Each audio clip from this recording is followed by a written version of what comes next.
Shalom, Bapak, Ibu, dan saudara-saudari semua. Mari kita memulai ibadah kita dengan mari kita berdoa untuk saat teduh sementara. Amin.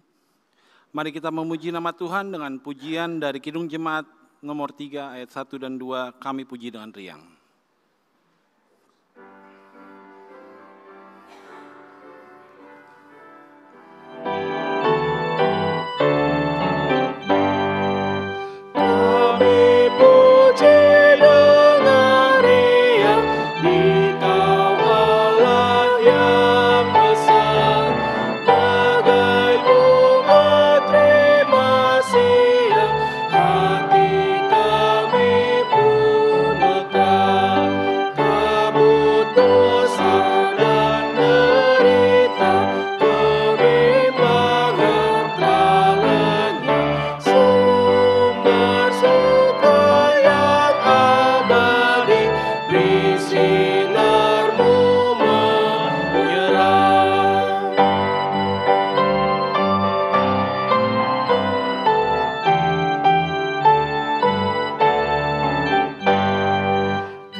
Di dalam nama Allah Bapa dan nama anaknya Tuhan Yesus Kristus dan nama Roh Kudus yang menciptakan langit dan bumi. Sebab memang sesuai dengan keadaan Allah yang baginya dan olehnya segala sesuatu dijadikan, yaitu Allah yang membawa banyak orang kepada kemuliaan, juga menyempurnakan Yesus yang memimpin mereka kepada keselamatan dengan penderitaan. Haleluya. Haleluya, haleluya,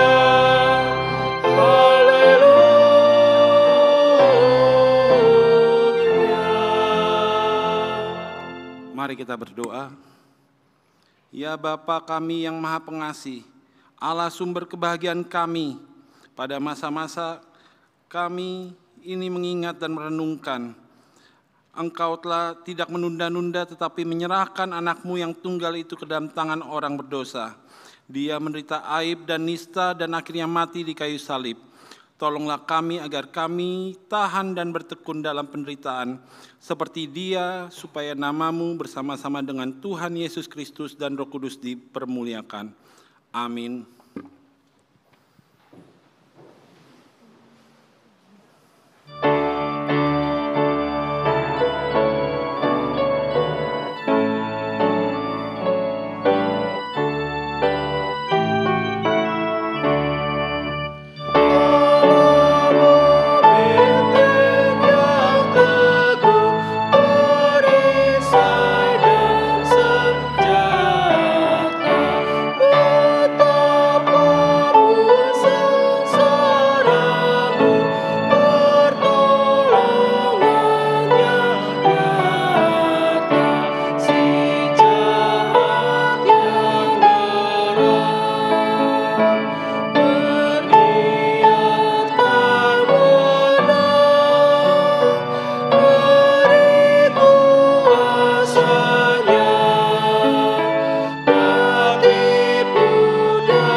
Dengarlah hukum Tuhan yang diambil dari hukum keempat dan artinya. Titah keempat. Ingat dan kuduskanlah hari Sabat. 6 hari lamanya engkau bekerja dan melakukan segala pekerjaanmu. Tetapi pada hari ke-7 ialah hari Sabat bagi Allah Tuhanmu. Engkau tidak boleh bekerja pada hari itu. Juga anakmu laki-laki atau perempuan, pembantumu laki-laki atau perempuan, ternakmu, atau orang lain yang berada di tempat kediamanmu. Sebab Allah menciptakan langit dan bumi dan segala isinya dalam 6 hari. Kemudian Ia beristirahat pada hari yang ke-7. Itulah sebabnya Allah memberkati hari itu dan menguduskannya. Maksudnya adalah kita harus takut serta kasih kepada Allah.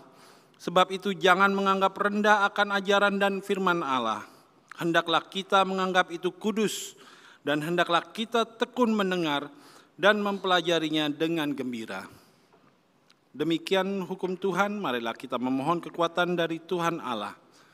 Ya Tuhan Allah, kuatkanlah kami untuk melakukan sesuai dengan hukum-Mu. Amin. Oh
Marilah kita merendahkan diri dan mengaku dosa kita.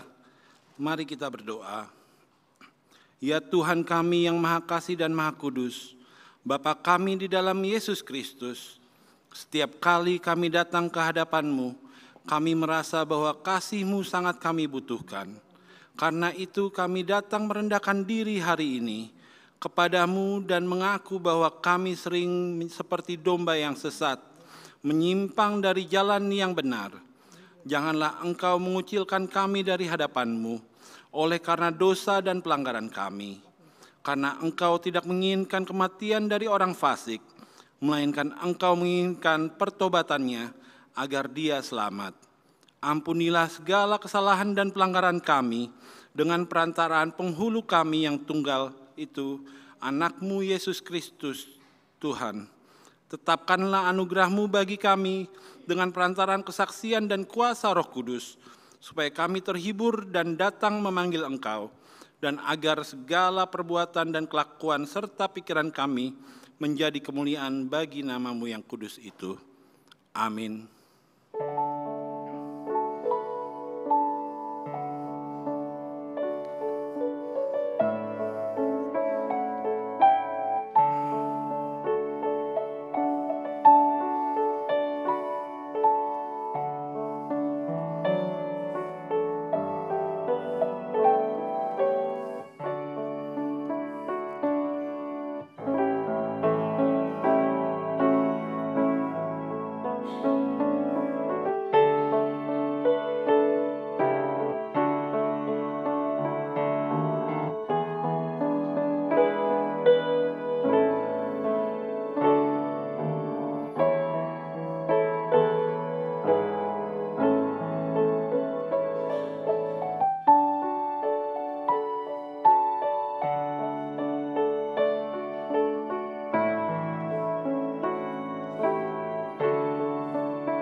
Marilah kita mendengarkan janji Tuhan tentang pengampunan dosa. Demikian firman Tuhan, tetapi engkau memberati aku dengan dosamu, engkau menyusahi aku dengan kesalahanmu. Akulah dia yang menghapus dosa pemberontakanmu, oleh karena aku sendiri dan aku tidak mengingat-ingat dosamu. Kemuliaan bagi Allah di tempat yang maha tinggi.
Marilah kita mendengarkan epistel firman Tuhan yang ditetapkan untuk hari Minggu ini, yang diambil dari Mazmur 99 ayat 1 sampai 9. Kita membacakannya secara responsoria bergantian. Tuhan Raja yang kudus, Tuhan itu Raja, maka bangsa-bangsa gemetar. Ia duduk di atas kerup-kerup, maka bumi bergoyang. Ia tinggi mengatasi segala bangsa. Biarlah mereka menyanyikan syukur bagi nama-Mu yang besar dan dahsyat. Kuduslah Ia. Raja yang kuat, yang mencintai hukum, Engkaulah yang menegakkan kebenaran, hukum dan keadilan di antara keturunan Yakub. Engkaulah yang melakukannya. Tinggikanlah Tuhan Allah kita, dan sujudlah menyembah kepada tumpuan kakinya. Kuduslah Ia. Musa dan Harun di antara imam-imamnya, Dan Samuel di antara orang-orang yang menyerukan namanya. Mereka berseru kepada Tuhan, dan Ia menjawab mereka. Dalam tiang awan Ia berbicara kepada mereka. Mereka telah berpegang pada peringatan-peringatannya dan ketetapan yang diberikannya kepada mereka. Tuhan Allah kami, Engkau telah menjawab mereka. Engkau Allah yang mengampuni bagi mereka, tetapi yang membalas perbuatan-perbuatan mereka. Tinggikanlah Tuhan Allah kita, dan sujudlah menyembah di hadapan gunung-Nya yang kudus, sebab kuduslah Tuhan Allah kita. Berbahagialah orang yang mendengarkan firman Allah dan memeliharanya. Amin.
marilah kita bersama-sama mengaku iman kepercayaan kita, sebagaimana teman-teman seiman di seluruh dunia.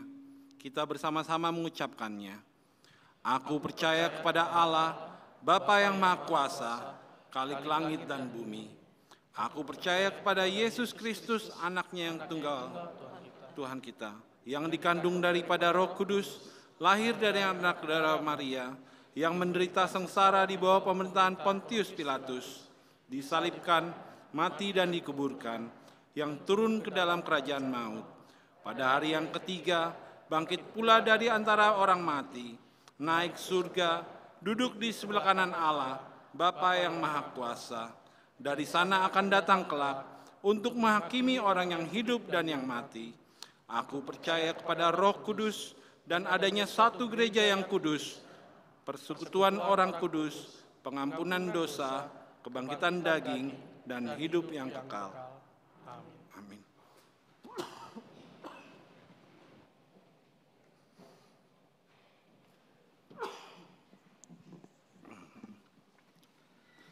Shalom, selamat hari Minggu, damang dainang dot sude naposo bulung.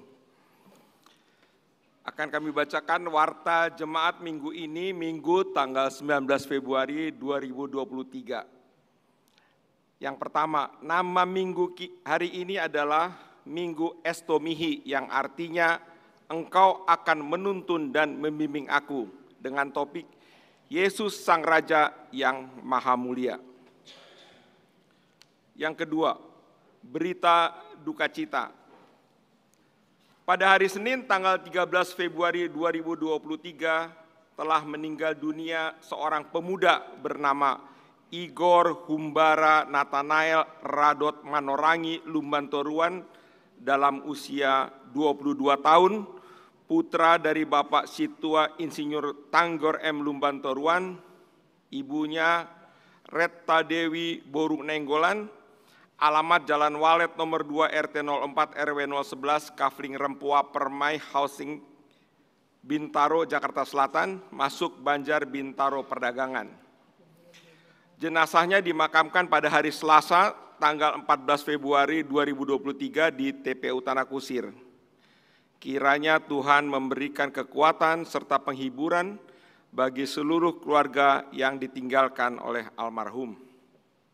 Yang ketiga, pemberkatan nikah, warta pertama.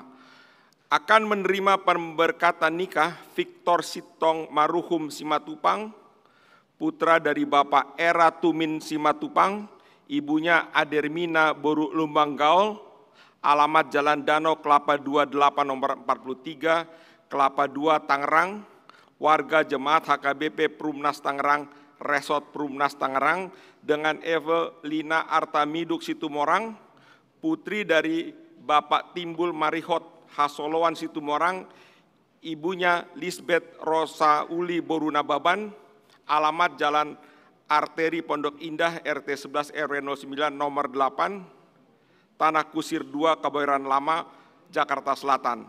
Warga dari HKBP Kebayoran Lama, Resort Kebayoran Lama. Pemberkatan nikah akan dilaksanakan pada hari Sabtu, tanggal 4 Maret 2023 pukul 8.30 WIB di Gereja HKBP Perumnas Tangerang, Resort Perumnas Tangerang. Yang keempat, pengurus seksi Naposobulung terpilih.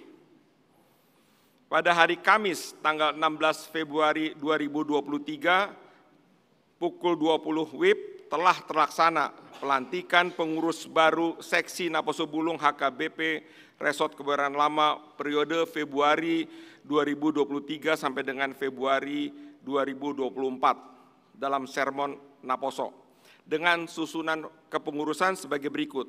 1. Ketua Sirgio Simanjuntak. 2. Wakil Ketua Tinodo Lumbat Tobing.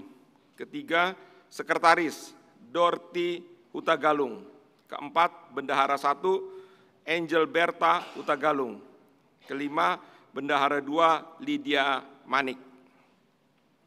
Yang kelima, kebaktian penghiburan.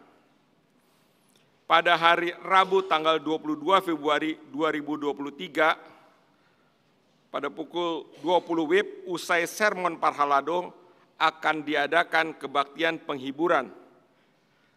Alamatnya dikoreksi menjadi di ruang konsistori. Bagi keluarga Situa Insinyur TM Lumbantoruan D. Boru Nenggolan, diharapkan bagi jemaat khususnya warga jemaat Banjar Bintaro Perdagangan untuk dapat menghadiri kebaktian penghiburan tersebut. Tuhan memberkati. Yang keenam, kebaktian gabungan sekolah minggu. Pada hari Minggu, tanggal 26 Februari 2023 pukul 10.30 WIB akan dilaksanakan kebaktian gabungan anak sekolah minggu bertempat di Aula Sopo Praja lantai 2 dipimpin oleh Pendeta Jeffrey Siti Daun MTH, liturgi Situa M Tambu Bolon. Dihimbau kepada anak sekolah minggu untuk ikut dalam acara kebaktian tersebut. Yang ketujuh, Parhehewan Anak Sekolah Minggu HKBP. Dalam rangka Hari Parhehewan Anak Sekolah Minggu HKBP, maka pada hari Minggu 26 Februari 2023 mendatang, sebahagian anak sekolah minggu akan mengikuti prosesi dan beribadah bersama dalam kebaktian minggu pukul 7.30, 10.30, dan 15.30 WIB. Dengan kegiatan memperdengarkan lagu pujian, pengumpulan persembahan, serta semat bunga. Yang kedelapan, rapat panitia tahun profesionalisme dalam penata layanan, HUT Gereja, serta Pesta Gotilon 2023.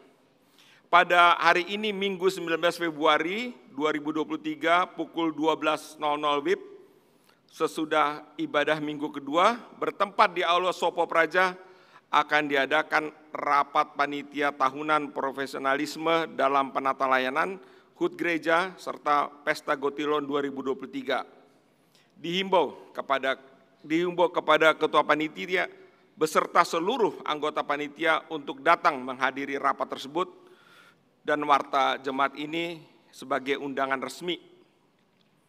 Yang kesembilan, dana pembangunan rumah dinas pendeta.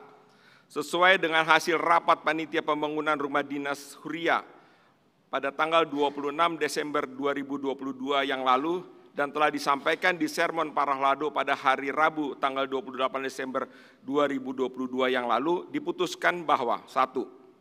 Setiap keluarga wajib memberikan tok-tok ripe sebesar 50.000 setiap bulannya guna mendukung pembiayaan pembangunan rumah dinas Huria, dan pengumpulan tok-tok ripe ini akan dikoordinir oleh Situa Banjar dan pengurus Banjar yang pengumpulannya mulai sejak bulan Januari sampai dengan Desember 2023. Yang kedua, pengumpulan dana pembangunan rumah dinas Huria melalui amplop dana pembangunan sudah dimulai sejak Minggu 8 Januari 2023 pada setiap kebaktian minggu.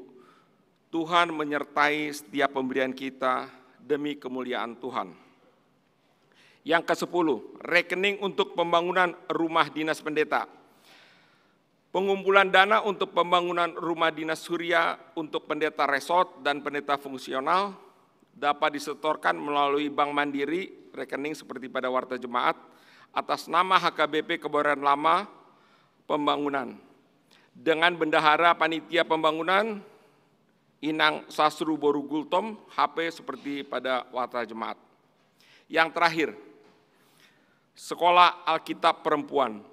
Sesuai hasil keputusan Sinode Distrik 8 DKI Jakarta, maka telah dibuka pendaftaran Sekolah Alkitab Perempuan tahun 2023-2024 mulai tanggal 14 Februari sampai dengan 4 Maret 2023. Kepada seluruh perempuan yang berminat, silahkan mendaftar.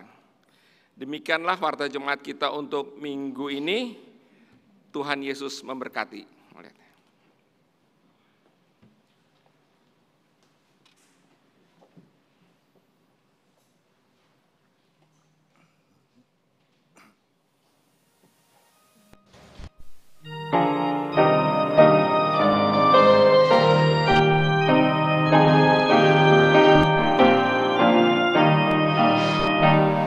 Harus membawa berita pada dunia.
damai sejahtera Allah yang melampaui segala akal akan memelihara hati dan pikiranmu di dalam Kristus Yesus Tuhan kita.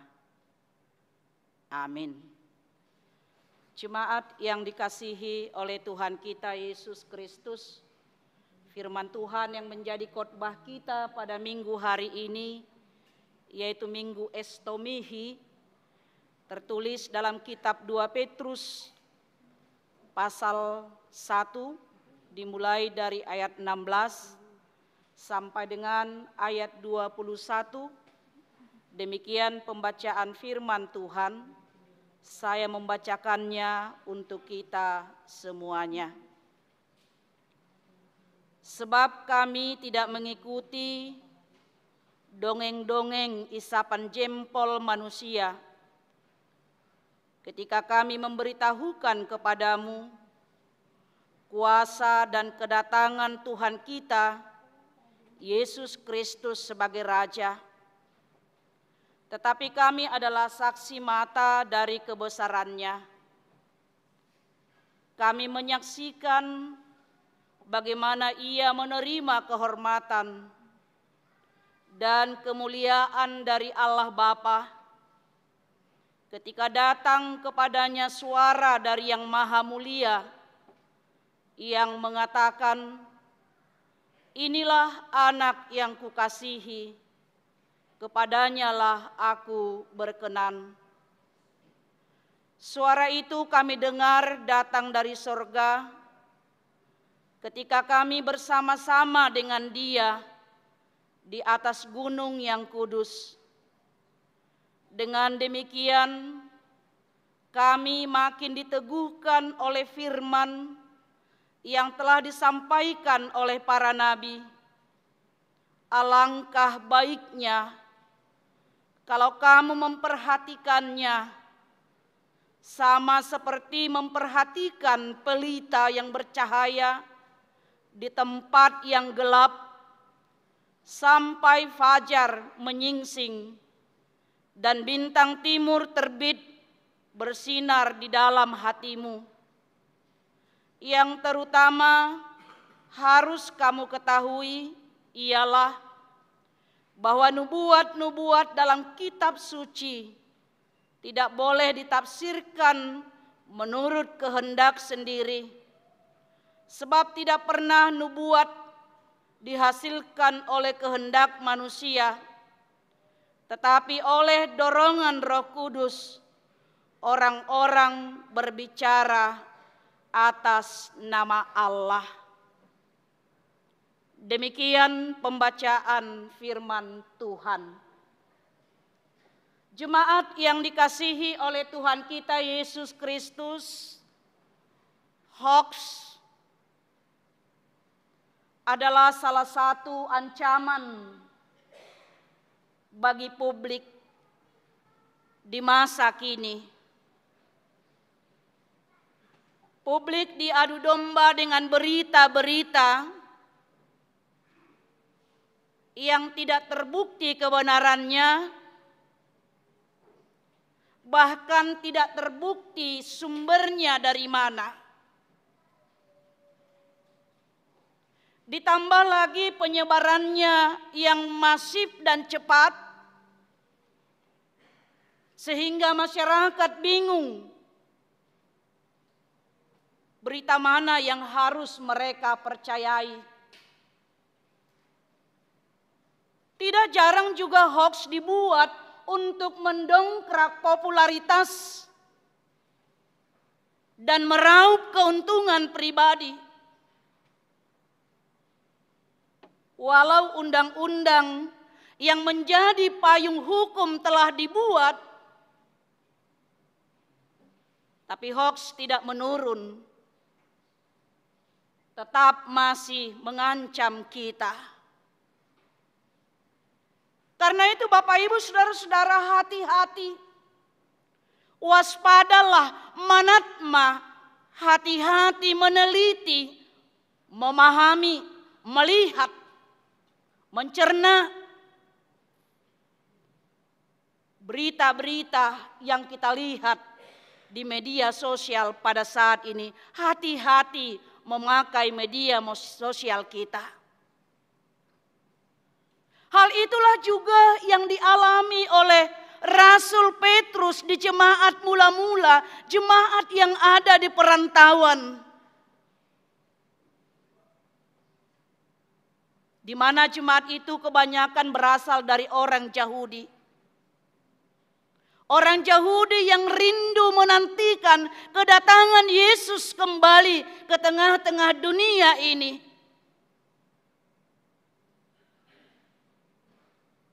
Tapi apa yang mereka katakan, Bapak Ibu Saudara-saudara? Berita Injil yang disampaikan oleh Rasul Petrus dan juga yang disampaikan oleh Rasul Paulus bahwa Yesus itu akan datang kembali ke tengah-tengah dunia ini. Tapi mereka mengatakan, itu sudah dikatakan oleh nabi-nabi dahulu. Sampai sekarang tidak terjadi kok. Berarti itu tidak benar. Kedatangan Yesus itu, parusia itu boleh kita lihat Bapak Ibu Saudara-saudara dalam 2 Petrus 3 ayat 4 dikatakan demikian.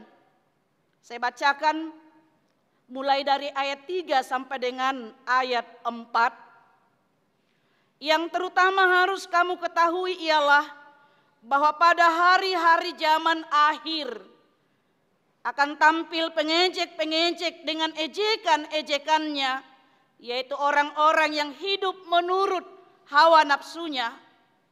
Kata mereka, di manakah janji tentang kedatangannya itu? Sebab sejak bapa-bapa leluhur kita meninggal, segala sesuatu tetap seperti semula pada waktu dunia diciptakan. Di mana itu kedatangan Yesus? Sehingga mereka mengatakan bahwa kebenaran yang disampaikan oleh Rasul Petrus itu tidak benar. Kebenaran akan Allah itu, kebenaran akan kedatangan Yesus kembali ke tengah-tengah dunia ini itu tidak benar. Sehingga mereka hidup dengan sembarangan. Hidup dengan sesuka hatinya. Hidup dengan tidak menjaga kekudusan, menjaga kesucian, hidup dengan hawa nafsunya. Dan bahkan juga Bapak Ibu Saudara-saudara, sampai sekarang juga kita sedang menantikan kedatangan Yesus kembali ke tengah-tengah dunia ini. Lalu mengapa Yesus belum datang juga? Mengapa Yesus belum datang kembali untuk kedatangannya yang kedua ke tengah-tengah dunia ini? Kita harus bersyukur Bapak Ibu Saudara-saudara. Jika Yesus belum kembali, itu menandakan bahwa Allah masih mengasihi kita. Bahwa Allah masih memberikan kesempatan kepada kita. Seperti yang dikatakan dalam 2 Petrus 3 ayat 9 dikatakan di sana. Tuhan tidak lalai menepati janjinya. Sekalipun ada orang yang menganggapnya sebagai kelalaian. Tetapi ia sabar terhadap kamu. Karena ia menghendaki supaya jangan ada yang binasa. Melainkan supaya semua orang berbalik dan bertobat. Karena itu Bapak Ibu Saudara-saudara bersyukurlah. Tidak seperti pengejek-pengejek tadi. Yang memutarbalikkan kebenaran firman Tuhan. Dengan memakai selera mereka. Dengan memakai pikiran mereka. Dan itu yang dihadapi oleh Rasul Petrus. Pengajar-pengajar sesat. Kebenaran firman Tuhan mereka tafsirkan dengan pikirannya, dengan seleranya, dengan kemauan mereka sendiri. Karena itu Bapak Ibu Saudara-saudara, jikalau hari Tuhan yang dijanjikan itu belum juga tiba sampai sekarang, bersyukurlah Allah memberi kesempatan kepada kita. Dan Dia pasti datang. Itu suatu kepastian supaya kita bertobat, supaya kita di dalam hidup kita ini, dalam penantian ini, hidup dalam kebenaran, menjaga kekudusan, menjaga kesucian kita. Tidak seperti pengajar-pengajar sesat tadi. Seperti yang dikatakan dalam firman ini. Karena itu Bapak Ibu Saudara-saudara, firman Tuhan mengingatkan kita pada saat ini. Melalui Rasul Petrus, melalui firman Tuhan. Firman Tuhan mengingatkan kita akan kebenaran firman Tuhan. Itu yang pertama mau kita lihat. Mengapa Rasul Petrus dengan berani dia menantang pengajar-pengajar sesat itu. Karena dikatakan pada ayat 16 tadi dengan ayat 17. Sebab kami tidak mengikuti dongeng-dongeng isapan jempol manusia. Ketika kami memberitahukan kepadamu kuasa dan kedatangan Tuhan kita, Yesus Kristus sebagai Raja. Tetapi kami adalah saksi mata dari kebesarannya. Kita ingat ketika Yesus mengalami transfigurasi di atas bukit yang disaksikan oleh Petrus, Yakobus dan Yohanes. Kami adalah saksi matanya. Telinga kami mendengarnya. Dan itu yang dikatakan pada ayat 17. Kami menyaksikan bagaimana ia menerima kehormatan dan kemuliaan dari Allah Bapa ketika datang kepadanya suara dari yang maha mulia yang mengatakan, inilah anak yang kukasihi, kepadanya lah aku berkenan. Suara itu kami dengar datang dari sorga. Ketika kami bersama-sama dengan Dia di atas gunung yang kudus. Mereka menyaksikan sendiri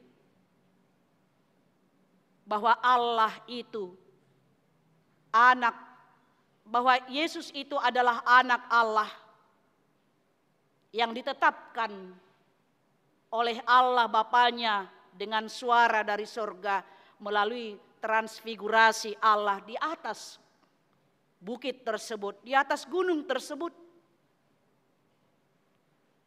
Makanya Rasul Petrus dengan berani menantang mereka, bahwa apa yang kami beritakan bukanlah isapan jempol. Bahwa apa yang kami beritakan bukanlah dongeng-dongeng.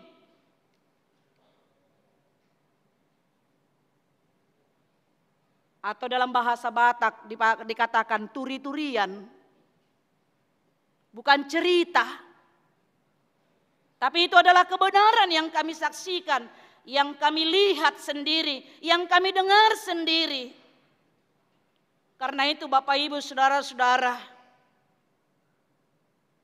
firman Tuhan mengingatkan kita pada saat ini, tidak ada cara lain untuk mengatasi, menghadapi ajaran-ajaran yang membawa kita kepada kesesatan selain kembali kepada firman Tuhan. Seperti yang kita katakan tadi, walaupun Yesus belum kembali ke dunia ini, tapi satu kepastian, Dia akan datang ke dunia ini. Jangan ragu. Meyakinkan kita jangan ragu bahwa Dia akan datang. Bahwa Yesus itu adalah Raja yang maha mulia dan Dia akan datang sebagai Raja kembali. Jangan terulang lagi. Seperti apa yang dialami oleh penduduk Bethlehem. Yang mereka, di mana mereka selalu menantikan kedatangan Yesus. Padahal Yesus sudah lahir di kota mereka. Tapi mereka tidak tahu. Karena apa Bapak Ibu Saudara-saudara? Karena mereka tidak meneliti. Karena mereka tidak memahami. Karena mereka tidak mempercayai nubuatan-nubuatan yang disampaikan oleh Nabi Mika. Sehingga mereka Ketika Yesus datang, ketika Yesus hadir, ketika Yesus bersama-sama dengan mereka dalam pelayanannya, mereka menolak dia dan menyalibkan dia. Karena itu Bapak Ibu Saudara-saudara, firman Tuhan mengingatkan kita pada saat ini, supaya kita dengan tekun mempelajari, supaya kita dengan tekun memperhatikan firman Allah, supaya kita tidak mudah diombang-ambingkan pikiran, tafsiran menurut selera manusia. Kan itu tadi dikatakan pada ayat 20 itu. Yang terutama harus kamu ketahui ialah bahwa nubuat-nubuat dalam kitab suci tidak boleh ditafsirkan menurut kehendak sendiri. Jangan kita disesatkan, jangan ada lagi orang yang mengatakan, bisa-bisanya aja itu inang pendeta. Surga itu kan ada di dunia ini. Ketika kita hidup bahagia, berhasil, sukses, anak-anak kita baik, inilah surga itu. Surga dunia doi. Tapi ada surga sesungguhnya. Tidak ada ratapan tangis di sana. Tidak ada sakit penyakit di sana, tidak ada kesusahan di sana, tidak ada air mata di sana. Kalau di dunia ini kan masih ada rata tangis. Kebahagiaan itu hanya sesaat. Kesuksesan itu hanya sesaat. Suatu saat kita menangis, meratapi kematian, meratapi sakit penyakit dan ragam apa yang kita alami di dunia ini. Tapi yang sesungguhnya Yesus anak Allah itu, dia akan datang kembali ke tengah-tengah dunia ini. Karena itu Bapak Ibu Saudara-saudara, Alkitab itu adalah firman Tuhan. Jadi jangan katakan firman Tuhan tertulis dalam Alkitab. Justru Alkitab itu adalah firman Tuhan. Alkitab itu adalah firman Tuhan, bukan karangan zaman dahulu, melainkan kisah para saksi mata tentang kebesaran Tuhan Yesus Kristus. Ya, tulisan saksi mata tentang kebesaran Tuhan Yesus Kristus. Karena itu Bapak Ibu Saudara-saudara, mari kita semakin rajin.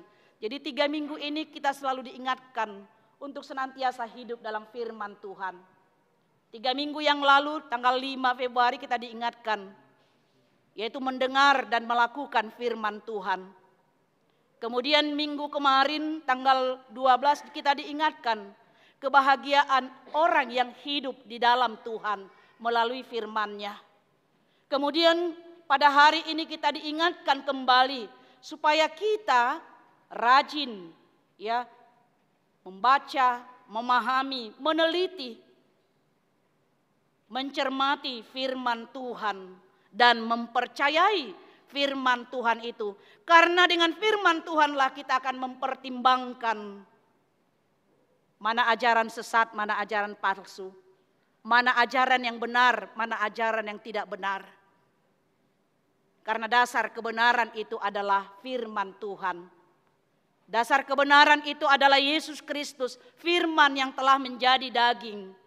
Maka dia katakan pada Yohanes 14 ayat 6, akulah jalan dan kebenaran dan hidup.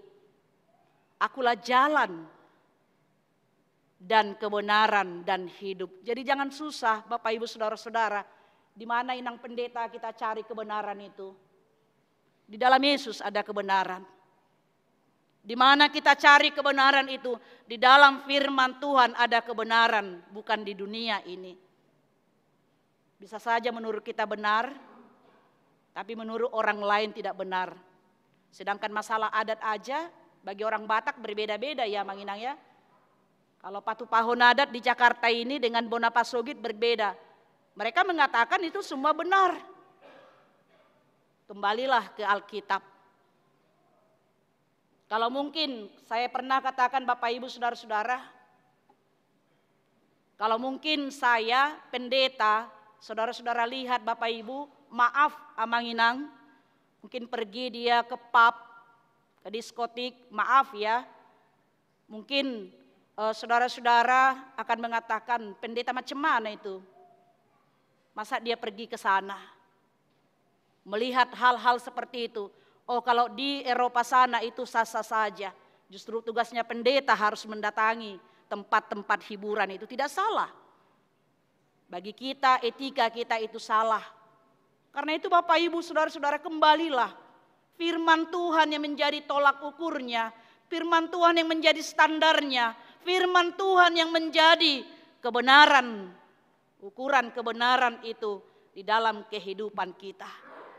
Dan itulah yang menerangi ya pikiran kita untuk mempertimbangkan mana yang baik, mana yang tidak baik, mempertimbangkan mana ajaran yang sesat, mana ajaran yang tidak sesat, untuk mempertimbangkan apa yang harus kita lakukan dengan dunia yang selalu menggelapi hati dan pikiran kita dengan kesusahan-kesusahan yang kita alami. Penderitaan, kesulitan, sakit penyakit, kegagalan dalam usaha, kegagalan dalam rumah tangga, kegagalan dalam studi, dan lain sebagainya Bapak Ibu saudara-saudara, bisa membawa kita ke dalam kegelapan. Bahkan kita sering membiarkan diri kita dalam kegelapan itu. Bahkan memberikan diri kita ke dalam kegelapan itu. Laut udah tuh ate. Pergi ke dukun. Tanya ini apa? Ini pergi sama orang pintar, ini cocok enggak? Garis tangan ini, bawa rezeki enggak ini? Ini nama kami ini kalau dijodohkan saya dari J. Nah, ini calon saya ini dari S, cocok enggak? Ya. Contoh. Ya, bukan. Tapi ketika kita hidup dalam firman Tuhan, di sanalah kita dapatkan kecocokan, keharmonisan, kebahagiaan. Seperti firman Tuhan minggu lalu, kebahagiaan orang yang hidup di dalam Tuhan tidak diukur dengan segala apa yang kita raih di dunia ini. Tetapi ketika hidup di dalam firman-Nya, melakukan firman-Nya dalam hidup kita. Karena itu pakailah firman Tuhan menerangi kehidupanmu. Seperti yang katakan pada ayat 19 tadi. Dengan demikian kami makin diteguhkan oleh firman yang telah disampaikan oleh para nabi. Alangkah baiknya kalau kamu memperhatikannya sama seperti memperhatikan pelita yang bercahaya di tempat yang gelap sampai fajar menyingsing dan bintang timur terbit bersinar di dalam hatimu. Kita terus teringat Bapak Ibu saudara-saudara, dalam Mazmur 119 itu, firman-Mu adalah pelita bagi kakiku dan terang bagi jalanku. Firman itulah yang menjadi terang. Firman itulah yang menjadi pelita. Asa unang golap pikiratta. Asa unang golap rohatta. Jangan pikiran kita gelap dibutakan oleh dunia ini. Dengan hawa nafsu. Dengan keinginan-keinginan dunia. Dengan segala penderitaan-penderitaan di dunia ini. Tapi dengan firman Tuhan, pikiran kita menjadi terang. Itu makanya kita datang ke gereja ini ya Manginang ya. Ketika hati kita bergumul, pikiran kita susah, pikiran kita kalut, kita datang mendengar firman Tuhan. Jiwa kita dipulihkan kembali, semangat kita dipulihkan kembali, sehingga kita bisa bertahan sampai hari ini. Amin. Karena ada firman Tuhan. Kalau tidak ada firman Tuhan, barangkali kita sudah banyak, seperti saya katakan tadi, menyerahkan diri kita kepada kegelapan, bunuh diri, mengakhiri hidupnya tanpa harapan. Tapi selama kita hidup dalam firman Tuhan, ada harapan di dalamnya.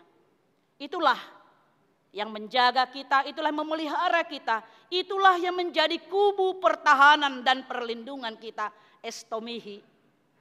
Minggu kita hari ini estomihi artinya hodo partanobatoan diau, engkau gunung batu dan kubu pertahananku, dikutip dari Mazmur 31 ayat 3b.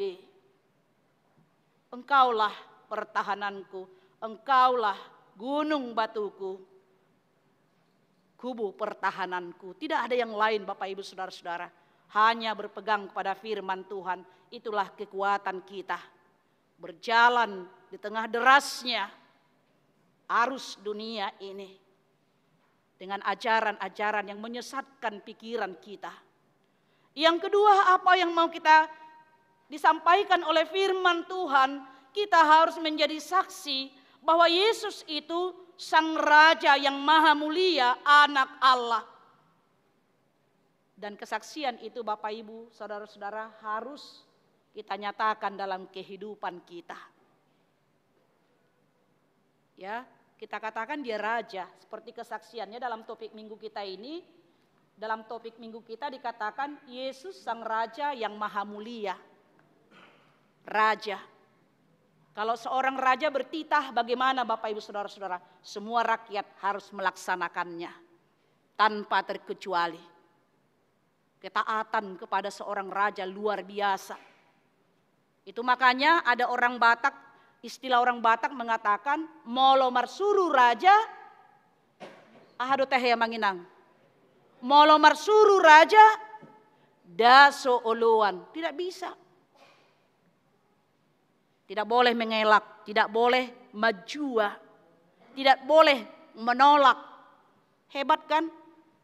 Orang Batak yang dulunya belum kenal kekristenan sudah mengatakan itu. Molo marsuru raja dasoloan. Yesus itu raja. Bagaimana kita taat? Bagaimana kita mematuhinya? Bagaimana kita tunduk mengului ibana? Tidak lagi mengului pikiran-pikiran kita, keinginan-keinginan kita. Hagiot-hagiot, hawa nafsu.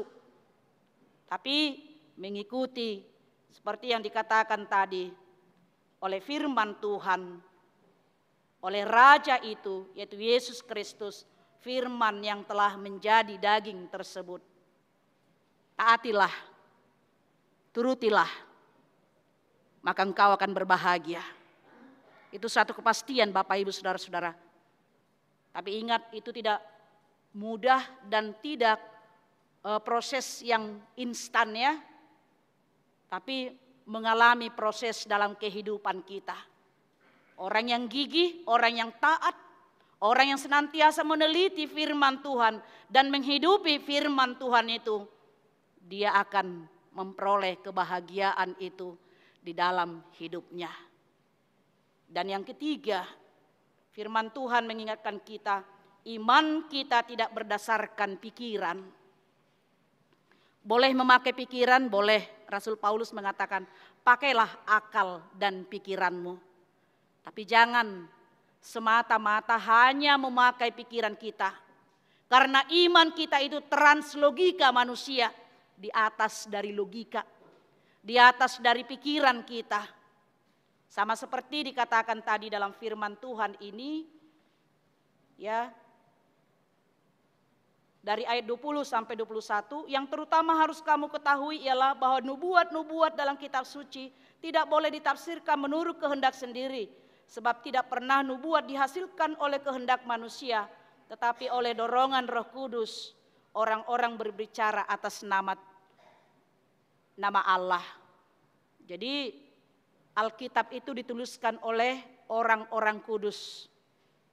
Alkitab itu dituliskan oleh para rasul yang didorong oleh Roh Kudus melalui pengalaman hidupnya. Pengalaman hidup bersama dengan Tuhan. Itu yang disaksikan oleh Rasul Petrus tadi. Ya, pengalamannya, kesaksiannya, melihat, mendengar. Itu yang dia tuliskan. Yang didorong oleh Roh Kudus, tidak dengan pikirannya. Karena itu Bapak Ibu Saudara-saudara, ini yang diingatkan kepada kita untuk memahami firman Tuhan itu. Imanilah dia. Ya, imanilah dia. Jangan pertentangkan. Karena ketika mempertentangkan itu, kita tidak akan sampai kepada mengimaninya. Tapi hidupilah. Jadi tidak lebih baik kita berargumentasi, kan banyak sekarang itu di YouTube, pertentangan antara agama Kristen dengan agama lain tentang Yesus. Tidak ada kesimpulannya kan? Masing-masing mempertahankan kepercayaan ya benar. Tak mungkin kita paksakan kepercayaan kita kepada orang, dia juga tak mungkin dia paksakan kepercayaannya kepada saya. Tapi yang lebih baik adalah imani dan lakukan dalam kehidupanmu yang dituntun oleh Roh Kudus, supaya Roh itulah yang senantiasa menuntun kita menyaksikan kebesaran dan kebaikan Tuhan di dalam kehidupan kita sehari-hari. Amin, kita berdoa. Kami sungguh bersyukur Tuhan buat hari ini Tuhan menghantarkan kami di Minggu Estomihi, mengingatkan kami Tuhan bahwa Engkaulah tempat perlindungan dan kubu pertahanan kami dengan segala hal-hal yang bisa menyesatkan iman percaya kami, kesetiaan kami kepada Engkau dengan segala tawaran-tawaran dunia ini, bahkan ajaran-ajaran sesat yang tidak sesuai, yang bertentangan dengan iman percaya kami, di mana mereka memutarbalikkan kebenaran firman Tuhan di dalam hidup kami. Terima kasih Tuhan jikalau firman-Mu mengingatkan kami, supaya kami senantiasa mencermati, meneliti, memahami, mempercayai, dan melakukan firman-Mu dalam kehidupan kami.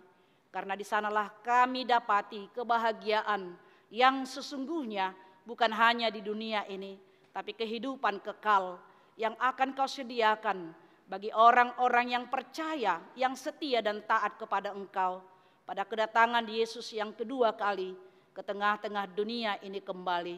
Biarlah kiranya firman-Mu senantiasa hidup dalam kehidupan kami, menopang kami meneruskan perjalanan kehidupan kami, dan melakukan segala tugas dan tanggung jawab kami di tengah-tengah dunia ini, menyaksikan kebesaran-Mu, menyaksikan kekudusan-Mu melalui kehidupan kami dan persekutuan kami Tuhan. Terima kasih juga buat persekutuan ini, kerinduan seluruh jemaat-Mu yang senantiasa merindukan persekutuan dengan Engkau melalui ibadah ini, supaya persekutuan ini Tuhan boleh mereka bawa juga di tengah-tengah persekutuan mereka dengan keluarga, supaya keluarga itu juga keluarga yang senantiasa disirami oleh firman Tuhan setiap harinya, supaya mereka bertumbuh di dalamnya dan menjadi keluarga-keluarga yang bahagia. Terima kasih juga Tuhan jikalau Engkau memperkenankan kami hingga pada hari ini menikmati kasih setia Tuhan, supaya Tuhan menghendaki kami mau meninggalkan kehidupan lama kami dan kami memperbaharui hidup kami senantiasa. Itulah sebabnya juga Engkau tidak terlalu cepat datang kembali ke tengah-tengah dunia ini, menunggu kami dengan sabar akan segala perubahan ke arah yang baik, ke arah yang berkenan kepada Tuhan. Terima kasih untuk semuanya itu. Kami juga bersyukur Tuhan atas segala berkat-berkat Tuhan yang Tuhan berikan kepada kami dan seluruh jemaat-Mu HKBP Kebayoran Lama dalam pertambahan usia mereka dan juga dalam pertambahan umur perkawinan mereka melalui ulang tahun kelahiran dan ulang tahun perkawinan seperti yang tertulis dalam warta jemaat kami. Biarlah kiranya Tuhan Engkau tambahkan berkat-berkat yang tidak bisa kami sebut satu persatu dalam kehidupan pribadi, dalam kehidupan keluarga mereka Tuhan, supaya mereka senantiasa merasakan kasih setia Tuhan di dalam kehidupan mereka. Kami berdoa juga Tuhan buat saudara kami yang berduka, keluarga hamba-Mu Amang Sintua Tanggor Lumbanturuan, Inang Renta Boru Nenggolan, di mana Tuhan telah memanggil anak mereka ke pangkuan-Mu, yaitu Igor Nathanael Lumbanturuan. Biarlah Tuhan yang memberikan penghiburan dan meneguhkan mereka dalam iman pengharapan mereka, supaya mereka cepat terhibur dan kembali untuk melakukan segala aktivitas dan pelayanan di tengah-tengah gereja-Mu ini. Kami juga berdoa buat saudara-saudara kami yang dalam keadaan sakit, Dr. Andus Pontius Fasius Sihombing, Nyonya ST Purba Kristina Boru Sibarani, Nyonya Ide Tinambunan Dewi Tirmaida Boru Sinaga, Erik Fernando Hasudungan Pasaribu, Nyonya Pasaribu Adelina SB Boru Simorangkir, Felix Markus Gultom, Dr. Andus Iwan BM Tampu Bolon, Binsar Napitupulu, Pendeta DP Pancaitan, Situa Dr. Andus GP Manihuruk, Togap Hutapea, Situa Profesor PTD Sihombing, Situa Insinyur MH Sihombing, Sahat Napitupulu, Ridwan Irianto Situmorang, Sahat Maruli Hutahayan, Tony Nahal Hutapea, Nyonya Butar-Butar, Saur Mas Delina Boru Sirait, biarlah kiranya Tuhan Engkau menjamah tubuh mereka dan Engkau memberi kekuatan dan pengharapan mereka. Walaupun tubuhnya lemah, tapi kami yakin dan percaya, iman percayanya tetap kuat dalam pengharapannya kepada Tuhan. Kau berikan kesembuhan melalui perawatan, penyembuhan, pendampingan, keluarga dan segala usaha yang mereka lakukan yang berkenan kepada Tuhan. Terima kasih Tuhan, kami serahkan seluruh kehidupan kami, pekerjaan kami, pelayanan kami dalam 1 minggu ini, supaya semuanya itu berkenan di hadapan Tuhan. Dalam Kristus Yesus kami berdoa dan mengucap syukur. Amin. Kita sambut firman Tuhan, kita bernyanyi dari Kidung Jemaat nomor 427, ayat 1 dan ayat berikutnya sambil mengumpulkan persembahan.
Marilah kita berdoa untuk menyerahkan persembahan kita kepada Tuhan.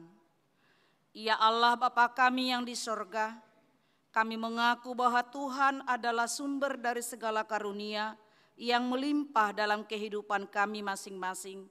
Sebahagian daripada karunia itu, kami serahkan kembali sebagai persembahan kepada Tuhan. Terimalah dan berkatilah persembahan umat-Mu ini, agar dapat kami pergunakan untuk pekerjaan dan pelayanan kerajaan Tuhan di dunia ini.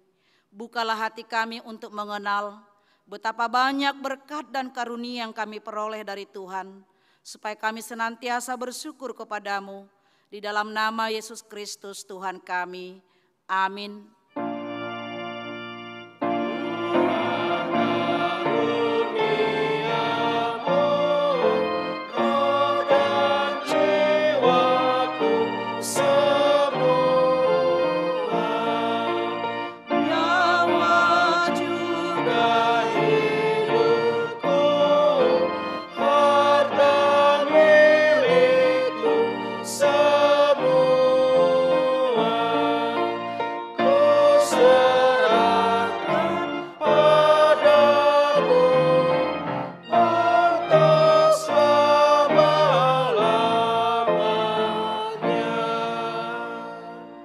Kami yang di sorga, dikuduskanlah namamu, datanglah kerajaan-Mu, jadilah kehendak-Mu di bumi seperti di sorga.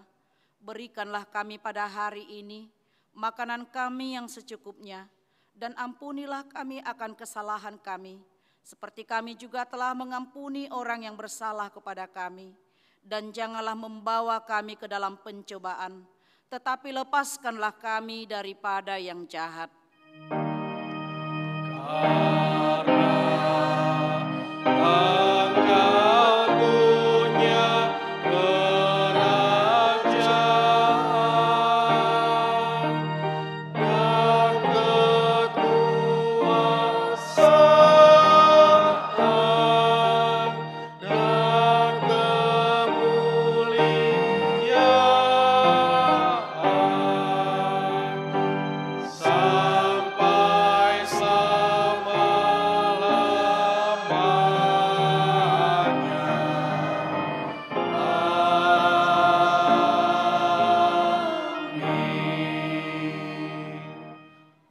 Dengan damai sejahtera dan terimalah berkat Tuhan.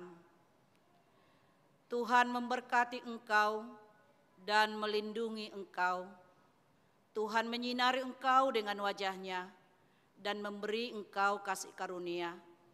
Tuhan menghadapkan wajah-Nya kepadamu dan memberi engkau damai sejahtera. Amin.